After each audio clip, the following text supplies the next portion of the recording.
Hello and welcome, everybody. It's great to have you on the show again today. Thanks for joining us on Catholic Money Mastermind. I'm your host, Ben Martinek, with Catholic Financial Planners Network, and I'm joined here today by one of the members on the Catholic Financial Planners Network, hopefully a friendly face for everyone who's tuning in. We've had him on the show before. His name's Michael Acosta. Mike, why don't you say hi? Hey, Ben, how's it going? Hey, everybody who's listening. It's great to be back. Love being on the show. That's awesome. Mike, last time we had a show together, we really rocked it. I loved everything we had to talk about. Although I must say, I don't know if it was on student loans. Is that what we talked about, or did we talk about something else? We normally talk about student loans. So we've done student loans in the past. I believe the most recent one was on goal planning and just preparing for the year about a year ago, right? So it's actually pretty relevant for anyone who didn't get a chance to listen to it. Go back through the history of the Catholic Money Mastermind podcast and see if you can find it. Awesome. Yeah. So let's kick you back over to goal setting, always relevant at the top of the year. But our topic of today, which I think is super fascinating and equally relevant, is this decision or question of homeownership.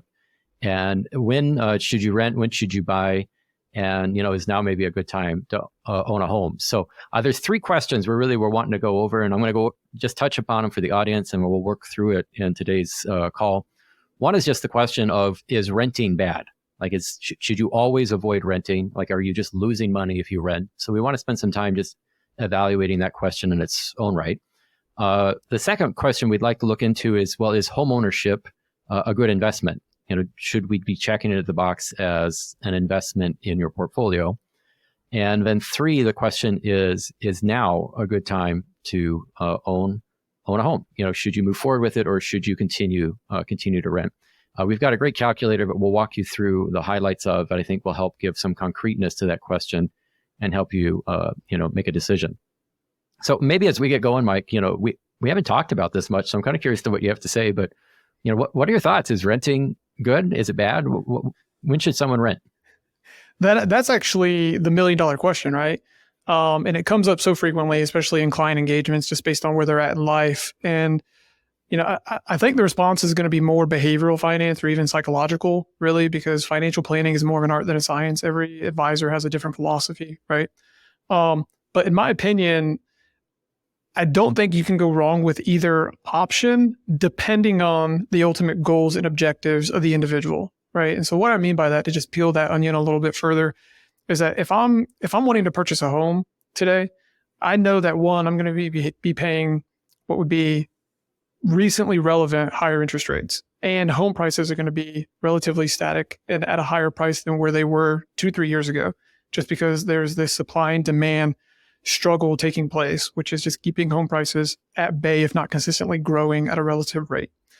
So I already know I'm paying a premium, but if I'm only planning on living in the home for 1 year, I'm probably not going to break even on my cost of what's going into the home from a down payment perspective, as well as any other additional closing costs, right?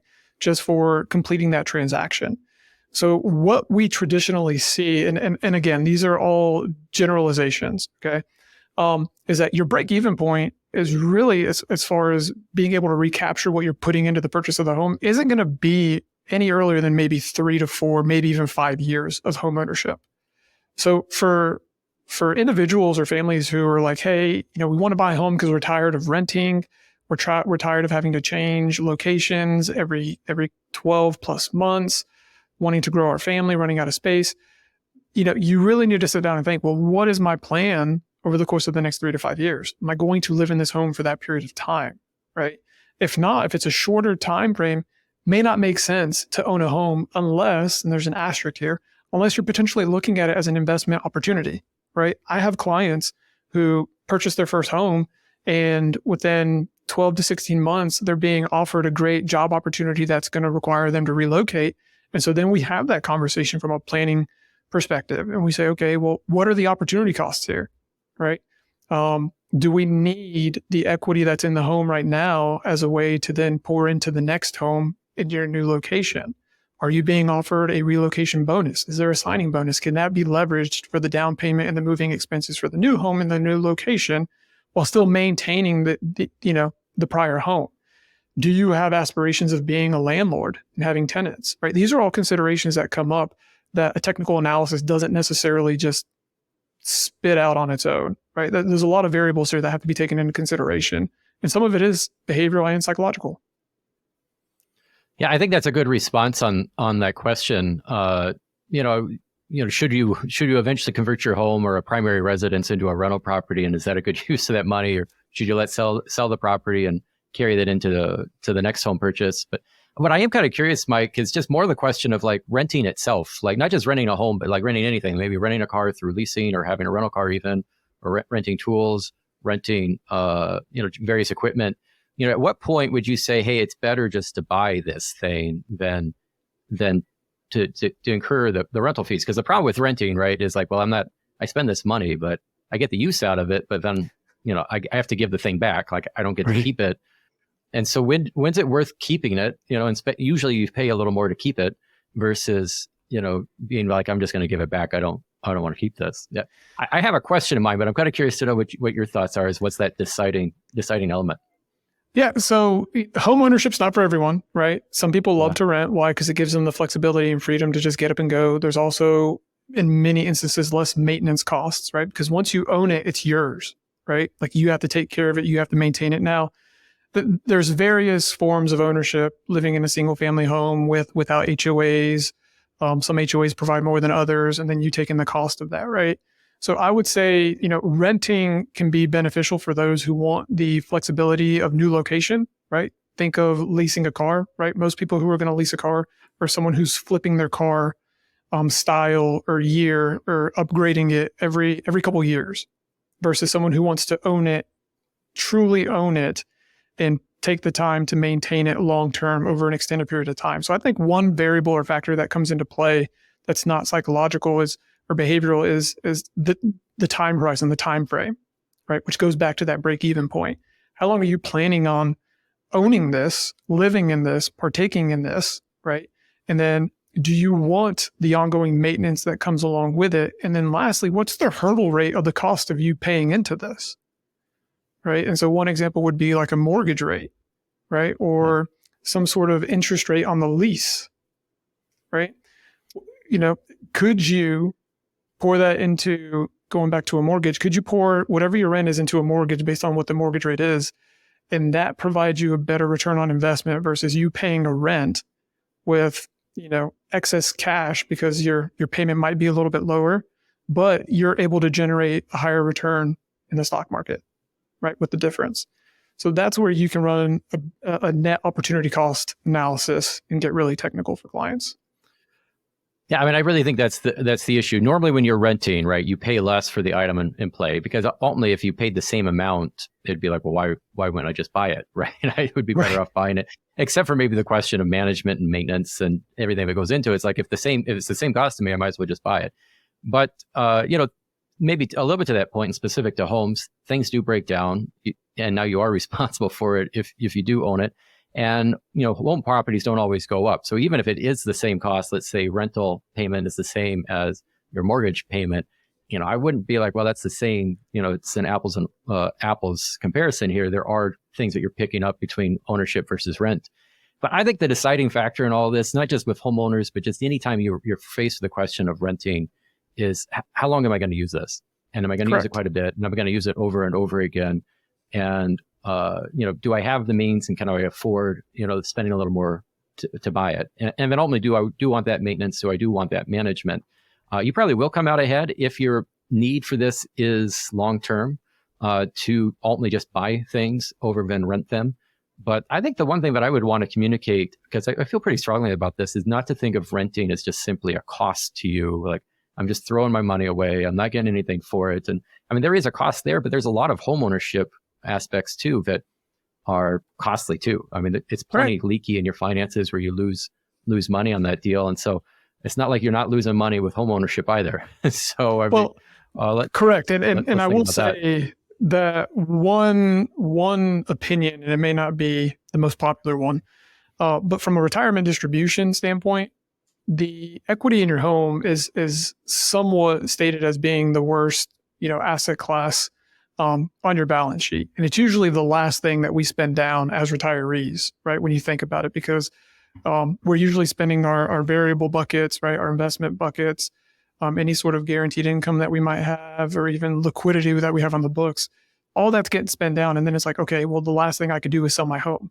right? And the equity is really not growing at the same rate as some of the other buckets within your retirement distribution strategy. So completely different topic for a different day.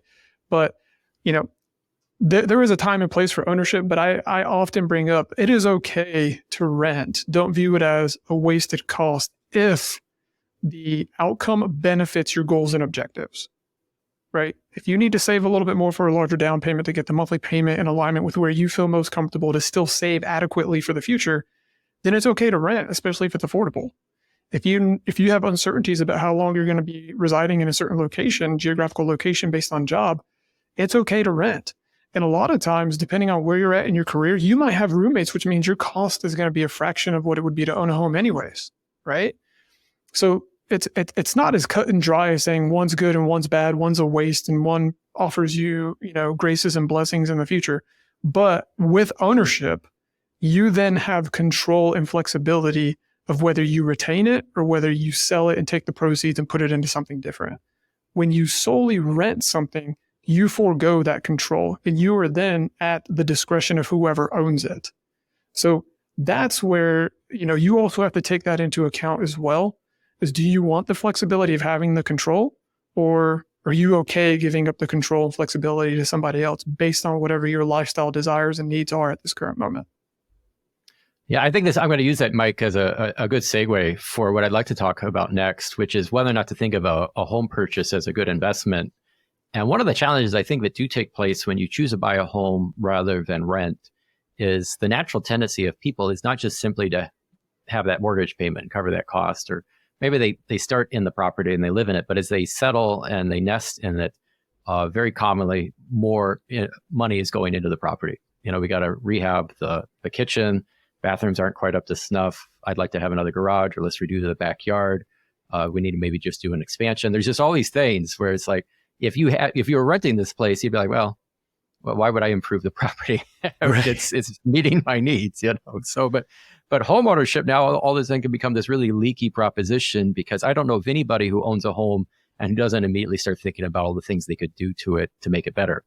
And I don't think that's necessarily a bad thing, but we do have to kind of factor that into the cost. And it does come into the play of, is a home an investment or is it a consumption item? Like, is this a means by which we make money, or is it a reason for us to spend money? I'm kind of curious, what are your thoughts on that? Is a home an investment? So the term investment could be used loosely, right? Because it's either going to be an investment of your time, investment of your money, or it's going to be an investment return based on how it's being utilized and viewed from that perspective, in my opinion. So, I think it is an investment in the sense that there's going to be upkeep, there's going to be maintenance, and you're going to be paying into this thing, assuming that you want to own it for an extended period of time. Now, there was a stat that came out within the last 2 or 3 years that mentioned that most individuals will live in about 13 different homes over their lifetime, not taking into account, like dorms or apartments while in college, right? So, we've been programmed over the course of the last, 2 to 3 decades to just be nomadic in nature with consumption, right? Every 1.5 to 2 years, everyone's flipping their phones to the newest model, right? Every 3 to 5 years, it looks like people are moving either for job opportunities or wanting to get into a bigger home. Some of that's just based on needing to expand and grow. Others might be, hey, this first home was kind of a stepping stone into our forever home. I loosely use forever home with clients because I know based on where they're at in their life, it's probably not going to be a forever home. And I bring that realization up because they don't need to get caught up into, what's my interest rate over a 30-year fixed mortgage? Well, if you're not going to be living in the home for 30 years, the interest rate's really not that big of a variable in my opinion, right? Because you're not going to be there to pay the mortgage off. Now, it definitely plays a factor in what your monthly cash flow is going to be. So, whether or not it's an investment, I definitely think you could view it as an investment, but I wouldn't hold it at the same degree of, say, like your IRA being invested in some sort of stock-based fund, right? I don't think it's that same level of investment unless it's producing passive income. In that case, it is an investment, right? Because it's producing something for you. I was just going to say that classically investments are seen as the future appreciation of an asset due to the future cash flows that asset's producing for us. And so home ownership, unless you're renting or having some sort of a rental arrangement or have plans to turn it into a rental property, like what's the cash flow? Like it's not bringing money home. It's not producing income for you. even before expenses. So if anything, it's more of a one-way street where we are building up equity in the property because we're slowly paying that mortgage down, and the property is also appreciating in value. And so, when you go to let go of the asset, you will hopefully have a net sum of money left behind, even after you include your down payment. So it's an investment in that you'll have something when you walk away from the property versus a rental arrangement. You walk away from that and you don't have anything. You have maybe just memories. Correct. So it's an investment in that we potentially would hope to get some cash, out of the deal, but it's also, we're just retrieving in a lot of ways just what we paid out in those mortgage payments over time. If we were to factor in just that cost, it's like, how much of a real return am I getting on my money? At best, it's probably just a return of capital. And so, depending on where you're at and where you're living, whether or not I would see your home as an investment would probably really depend speculatively on that real estate market and just how much do we think your home value might spring up in the coming years. I've seen firsthand where home values have increased enormously in just a few years. Some of this was folks were buying in at the bottom of the real estate market in 2012. And then just a few years later in 2016, 2017, stepping out of that. And, they had as much as $1 million home appreciation in the course of that 4 to 5 years. And so, typically my advice would be, if you're only going to be in a property for a couple of years, you don't want to move forward. But very much in that circumstance, that obviously worked out really well for them. So, right. But what timing, right? What do you? Yeah, that was great timing. Yeah, you can't. Oh yeah, I made $1 million. A lot of that's coming home to you. You got the Section 121 exclusion, and the first 500,000 is non-taxable, and it's like, yeah, that was a good deal. It's hard to, that was money well spent. But home appreciation, maybe they just talk about that a little bit before we segue into the rent versus buy analysis. Mike, what do you think is a realistic home appreciation? Because that's not going to happen. What I just illustrated, someone making $1 million on their home in the course of 4 or 5 years, that's probably not going to happen. So what is realistic appreciation values in your mind? Yeah. So again, this is where with financial planning, you can use any variable you want, right? You can be as conservative or as aggressive as you want to. And we're clearly not real estate, specialists, right? We're not realtors. We're not mortgage lenders. We don't hold ourselves out there as investment property or investment real estate specialists or anything like that. So I like to be more on the conservative side, using anything between like a 3.5% to maybe 5% growth rate, right? And 5 being more on the aggressive side. So, if there's any listeners that's in that occupation or in that sector, they might be scoffing at that, right? But again, I would rather be conservative, because if the projections work with a conservative outcome, just think about how it's going to work if it's more aggressive than that. Or if the growth is higher. So I think that's reasonable, right? I think you could be safe with about 4%. Now, there's obviously going to be pockets of time over history where there's an exception to the rule, right? You go back to 2008, I think home prices dropped 11%, if not more. You go back to the COVID years and homes appreciated probably over 15, 16% over a 1 to 2 year period of time.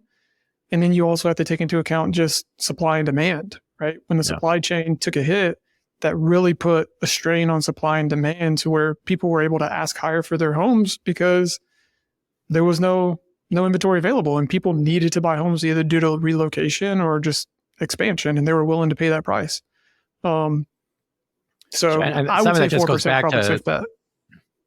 I mean, a lot of what undergirds, maybe to just follow up with that, Mike, home appreciation is just the inflation of the materials that it take to produce the home itself, right? And so if timber and insulation and drywall and shingle materials are all increasing in value due to shortages in the economy, which is what we did see largely in COVID, with supply chains being affected, not necessarily supply and demand. I mean, it's both things, but if that specifically was within supply chains, then there's we could expect your home to appreciate. So, but I think the undergirding thing that's worthwhile in all of this is population growth and control and the ongoing demand for real estate. Because as much as home values will appreciate, when we talk about that, it's a combination of land value and the property or the building in question. And sometimes I know people will talk, especially if you're out of the Midwest and you're looking out on the coastal arrangements, and you're like, I can't believe someone would spend $1 million for a shack. And it's like, okay, yeah, I suppose they spent $1 million for a property that has a shack on it, but they didn't really spend $1 million for the shack. They spent $900,000 for the land that the shack sits on. It's really just $100,000. And so that's the other piece to this, is not so much just property increasing and the building cost associated with it, but what's that land value? And are you living maybe in a really desirable area or neighborhood? And do we think there's going to be continued demand and interest, as we have either expanding interest on a global level, or at least more interest specifically to your local market of people moving in?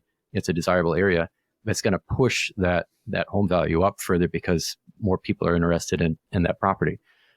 So I think those are all the things that are coming into play with capital appreciation. And I don't know if I would buy a property just for that alone. Would you buy a property just because you're thinking it's going to increase in value?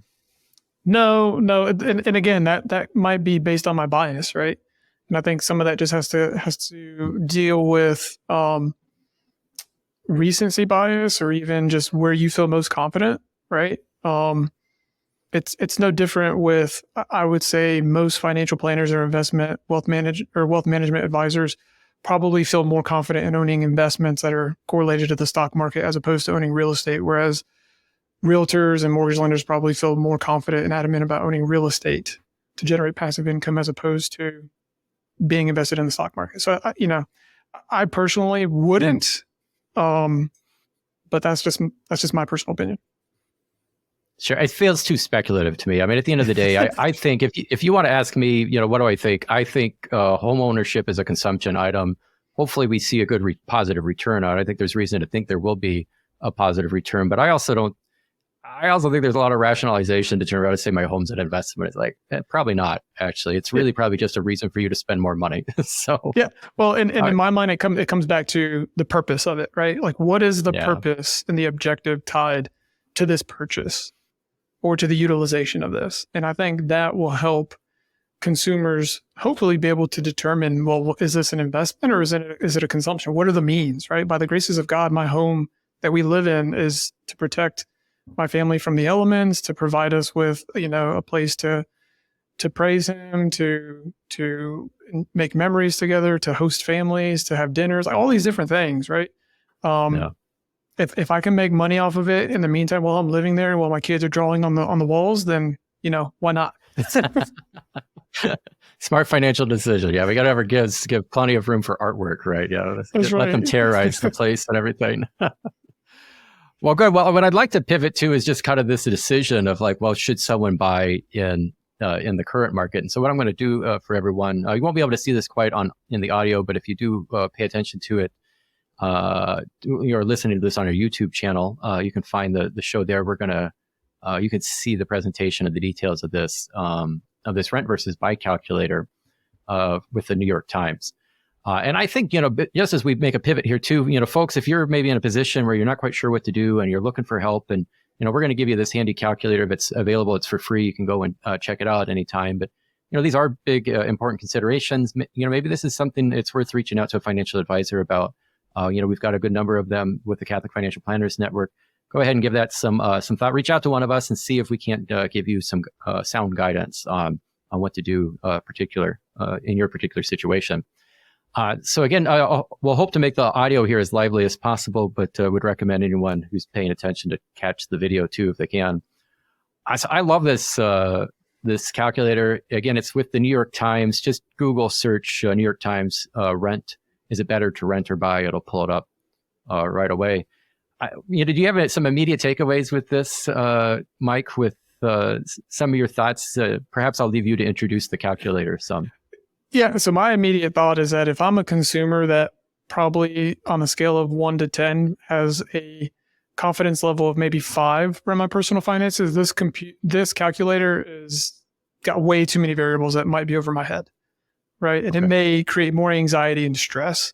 I think for someone who's very driven by data, technical, and wants to delve into the weeds of trying to calculate this on their own, I think it could be beneficial or helpful. But I think if I'm just a normal consumer, this is going to create more questions and concerns for me than anything else. It's great. I like it. I'm a data geek, so I like it. But everyone's personality is different. So forewarning, I guess.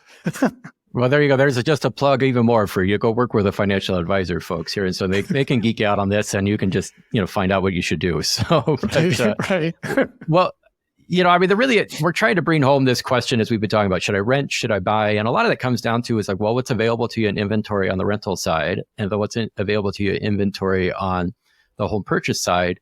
And I think really maybe to drive home the point, what I love about this calculator is it starts to highlight in certain ways where buying a home would not be advantageous for you. And some of this has to be, well, what's the out of pocket? What would you have to pay to acquire a home? What's that cost to you?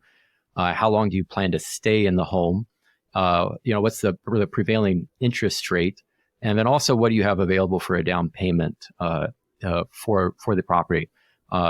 Really, a lot of sensitivity. You'll see this if you look at the calculator. 2 questions that we have been hitting upon about how long do you plan to stay in the home? How much do you have to pay to get one that's comparable to what you're paying for rent? And then again, that rate really would adjust and affect things. Other things that could be really impactful that, again, this calculator is going to really do a good job, I think, of highlighting would be how much you think the home may appreciate in value. The more of it we think it would appreciate in value, the more things are going to lean towards homeownership being a better return. But I think what's equally interesting, and whether or not this would actually be executed upon, is if you didn't buy the home and you use that down payment for some other purpose, and instead you just continued to rent, what kind of return could we be getting, on that money? What's your opportunity cost, as we like to call it? And the more you could get a better return for that money, the more of it, you're probably better off, just renting. So that's a pretty big one. Like, what could you be doing with this money other than buying a home with? Again, the typical capital appreciation in a home, at least in terms of what we think that home value is going to increase by, could be as low as 3%, maybe 5.5%, really depends on your locale. And it's probably not going to generate 7 to 10%, right? Where we might hope to get that as a return in other aspects of finance. Do you have anything else kind of, stands out in your mind, Mike, with some of the big movers or shakers with this calculator? The only other one that I would say is somewhat impactful is really that marginal rate from a tax perspective, right? Like just understanding what your marginal rate is, being aware of that, how that's going to play into things from figuring out what's realistic or not. And then maintenance fees, right? I mean, some people move into new construction with very minimal maintenance fees, warranties out the wazoo for the first couple of years, whereas others are buying homes that have been pre-existing for decades that, the HVAC goes out after 8 to 10 to 12 years, right? Whatever the life of that is and how it's been maintenance and managed. So to say 1%, I would say it's really dependent, but you highlighted, I would say, what are probably the most important variables. And I'd say the most important one's probably time horizon. That's a huge factor, because the shorter your time horizon, as far as expected time in that property, the higher amount of, monthly rent? Well, yeah, it would start to push that monthly rent higher up. Or actually, correct. So if you shorten it to 3, so the break even is going to be, I'd say, harder to hit if it's a shorter period of time. And again, quoting what I mentioned earlier, usually that break even point is going to be somewhere between 3 to 5 years. Yeah, well, and if you look at this calculator, it kind of shades out into the future, the curvature of where things plateau. And you'll see that for the most part, once you get into that 7 to 10 year range, like home ownership above and beyond that, you'll have come out ahead. It's really questionable in the first 3-5 years. I mean, we have just seen this in our own local neighborhood where people move in, they stay for just a year or two, and they move back out. And every time I see that, I'm just like, gosh, that's just a shame. I mean, I wish I could have talked to them before they bought that house, but they're almost certainly losing money on that deal, or it's questionable, right, as to if they came out ahead at all. I mean, if you're just thinking you're going to own this home for 2 years, folks, like, we should really just rent, like, for so many reasons. So expect for at least 3 to 5 years, and it could be as long as 7 to 10, to kind of depending on your area. So, and that marginal tax rate, some people like to tout like the tax benefits of home ownership, at least under current tax law with the higher standard deduction. The truth is a lot of people aren't itemizing, so they're not really able to get that mortgage interest rate deduction, at least on the federal. Some states are providing still tax benefits, so you might pick it up on the state side. And some of that might also be like geographical as well. Like you think of someone who lives in California who's got already out of the box a higher mortgage, right? And then you're throwing on a 7% interest rate. They might pay it enough to get them over the standard deduction and interest in that given year, right? Versus someone who lives in North Carolina. Um, Yeah, I would so say so. There's a number of things that go into play with that on the tax side because, as these property values are higher, your income has to be higher naturally just to be able to afford the payment. And then, that means you have higher AGI only showing up, adjusted gross income on the tax return. But it also usually means you've got higher property or estate taxes, if you're getting taxed on your taxable income, which most states do, which then goes into the itemized deduction along with property taxes. So it's like the combination of that mortgage interest and the higher taxes altogether, really the two of those put it pretty strongly that you're going to be itemizing in those situations. I think so. One last question. We haven't really got into that and I don't want to forget about it. So this calculator, folks, is really good. What I do want to play out is just one scenario of just like what would maybe this look like and try to help you figure it through. But we haven't really touched upon the question of affordability. Mike, could you just maybe give 2 minutes? Like, what's your criteria in determining, even if you could afford a property, when does it get to be too much for somebody where it's probably you're paying more than what you should be for your finances? Like how are you figuring that out as you look at client situations? Yeah, so as a certified financial planner, I lean on some of the guidelines or general rules of thumb that they provide us through our training and education, right? And they promote principal, interest, taxes, and insurance not exceeding 28% of household gross income. Okay. I, on the other hand, look at just principal and interest because property tax rates change, insurance rates change depending on geographical location. So I encourage clients and I say, hey, two rules of thumb here that we can look at. One, principal and interest shouldn't be more than 15 to 18, maybe 15 to 20% of your annual gross income. On the other side, if we're going to look at principal, interest, taxes, and insurance, then no more than 28% of your annual gross income. Okay. And then that at least gives us an idea of, well, how much home can we afford per month, right? Monthly mortgage payment. And then we can then look at, okay, well, what are the other variables around his purchasing power? What are interest rates? What are home prices? There's really two ways to be able to get into the home. One, you can provide a larger down payment to then get into that financed amount that you need in order to stay within your monthly budget, or you can reduce the purchase price of the home and look elsewhere. Right? Those are kind of the two main levers you could look at, borrowing, purchasing power with interest rates. So for me, I'm using those two variables, again, 15 to 18 or 15 to 20% of annual gross income with principal and interest only, or principal, interest, taxes, and insurance at 28% of household gross income. Yeah, and I think some of this really starts to harken back to, is your home a good investment? And even just because maybe you can afford it and you've got the cash flow to be able to stretch yourself and get it. And let's say even this calculator goes and says, hey, actually, for given your rental situation, maybe a homeownership isn't a bad deal. It's still a question of like, am I just putting too much of my cash flow into a single item and forcing myself to spend? It goes back to that consumption item. Am I just spending too much on my living needs? And does that need to get recharacterized? So even if this is still working between that rent versus buy calculation, let's not forget about the affordability question and ultimately just not putting too much of our money towards, supplying ourselves for a place to live. But I do want to just give a few comments here. And I know then we have to close it up. Hopefully it's been a great conversation for everybody. I love this topic and you guys have captured a few things from it for sure. Just the highlights on this, the rent versus buy calculation, if you get a chance to look at this calculator, the question really here comes back to, which is better? Should I rent or should I buy? And, what's available to me in the rental inventory? And so, with the numbers that we have, let's say you have a home, the ability to afford a home of $430,000. Maybe you plan to stay in it for 5 years or so. Got a mortgage rate of 7% and a 10% down payment. And then there's a number of other things that you could adjust, but those are really the big ones as we've been chatting about.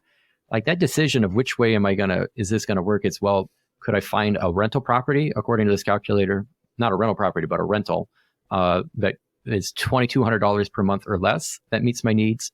If I could find a rental that is less than $2,200 a month that meets my needs, then that, given really the amount of time that you'd plan to be in the home, that can be the better way to go.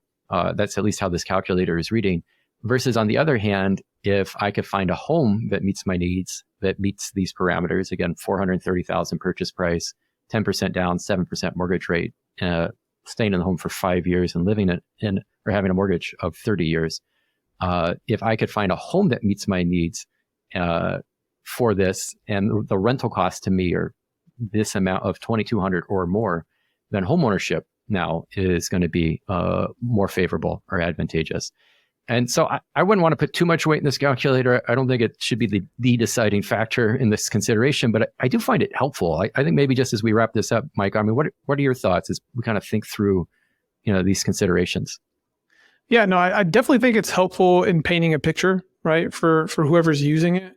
I will say calculators are only as smart as the individual who's putting in the inputs, right? So, I mean, you make a mistake somewhere and overlook something, you could definitely be sending yourself on a wild goose chase or get your hopes up or create some devastation for yourself. But I think it's a great baseline to then start the conversation of, okay, well, one, is it realistic to think in my area that I can find somewhere to rent at $2,200 a month, right? Versus,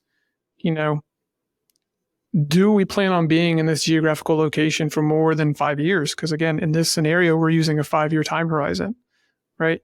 Now, the asterisk by the time horizon is then, okay, well, if I am forced to move, and we talked about this a little bit earlier, what are then the additional variables that come into play with, relocation funding or sign-on bonuses if it's for a job, or, do I want to be a landlord and rent this out? And do I have the means to then turn around and purchase another property? Or then do I go rent in a different location, right? So, there's variables out the wazoo that we get to play devil's advocate around, which is why, speaking with a financial planning professional could benefit you in just having somebody play the devil's advocate or being overly objective for you and looking at all the scenarios and being able to find that balance between what's reasonable and what's rational, right? Again, homeownership isn't for everybody. Renting long-term isn't for everybody. It really comes down to, in my personal opinion, what is the overall objective and goal at hand? And are we aligning our cash flow with that to put us in the best possible position to achieve that goal, check it off, take the next step towards whatever our financial future holds for us, right? Yeah, I think that's just great, Mike. I mean, that's really spot on. And the last thought I would have to add to that is, look, this isn't probably the deciding factor in your finances, right? I mean, it's a big decision. We shouldn't take it too lightly. But truth is if you chose to rent your whole life and it probably wasn't as advantageous as home ownership, is this one of the reasons why your finances didn't meet your long-term objectives? It probably is not the end of the world. So, I mean, it's fun to think about, let's be thoughtful, let's make good use of our money. But the truth is you probably could go either way on this, and it's not endless. It could, home ownership has more risk in my opinion. So I'm a little more hesitant about just buy a house if you want to, but renting long-term is, if ultimately that's what you opt for too, even if you could have come better out with home ownership, I think you'll still be fine. Let's not fret over it too much. Well, and I think one thing that's been ingrained in us for so long is that home ownership is a component of the American dream, right? So, and that's probably a conversation for another day, but people take that into account, right? So you have people who graduate from college, they rent for a couple of years, maybe a decade, they get married, they start a family, and usually somewhere in that period of time, they're wanting to purchase a home. And they think that that's kind of what the next phase of life entails. So they may or may not be prepared to do that, but that's why there are professionals out there that they can vet to say, hey, if this is a goal that I have, or if I'm conflicted between whether or not I should be looking to buy versus renting because my coworkers or relatives are telling me that I'm wasting money, have a conversation with someone that you can trust. Allow them to collect the data and provide you with an analysis that's, taking into account the opportunity cost, the technical analysis, as well as just the alignment of what your goals and objectives are. Yeah, well, there you go, man. Let's hook up, folks, meet up, reach out to the Catholic Financial Planners Network. Mike has said it there. I do think as we bring this to an end, Mike, is we need to have another episode to go and talk about, whether or not to convert your primary residence into a rental property when you move. We haven't really talked about that, and we just got a teaser there for you, folks. We'll have to circle back to that conversation. I'm sure that's top of mind for a lot of you. So just keep tuning in. We'll have more relevant content coming your way. So in the meantime, God's blessings to everyone. Thanks for tuning in, listening to us, and we hope that this episode has been valuable and worth your time. Take care. God bless. Thank you. God bless. This podcast is for informational purposes only and is not to be construed as tax, legal, or investment advice. Although the information has been gathered from sources believed to be reliable, please note that individual situations can vary. Therefore, the information should be relied upon only when coordinated with individual professional advice. Guest speakers and their firms are not affiliated with or endorsed by Park Avenue Securities, Guardian, Genesis Wealth Planning, LLC, or Consolidated Planning, Inc., and opinions stated are their own. Guardian, its subsidiaries, agents, and employees do not provide tax, legal, or accounting advice. Consult your tax, legal, or accounting professional regarding your individual situation. All investments and investment strategies contain risk and may lose value. Michael Acosta is a registered representative and financial advisor of Park Avenue Securities, LLC. OSJ 6115 Park South Drive, Suite 200, Charlotte, North Carolina 28210, 704-552-8507. Securities products and advisory services offered through Park Avenue Securities, member FINRA, SIPC, financial representative of the Guardian Life Insurance Company of America, Guardian, New York, New York. Park Avenue Securities is a wholly owned subsidiary of Guardian. Genesis Wealth Planning, LLC, and Consolidated Planning, Inc. are not an affiliate or subsidiary of Park Avenue Securities or Guardian. California Insurance License Number 0M50974 2024-170298, expiration 326.